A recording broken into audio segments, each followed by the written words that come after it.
बसीर भाई। बढ़िया बढ़िया सर, कैसे हो बसीर भाई?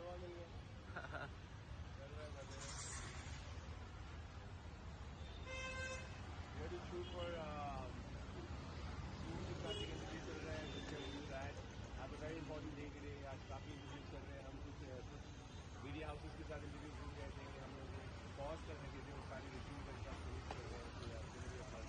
ओके, और द 50 में लोग कंटेनर में क्या कुछ कहना चाहोगे? द 50 के लिए क्या कहना चाहोगे जो भी गए कुछ आपके दोस्त गए हैं वहाँ पर? काफ़ी फ्रेंड्स एंड फैमिली गई हुई है, काफ़ी लोग भी हम जानते हो गए हुए शो के साथ।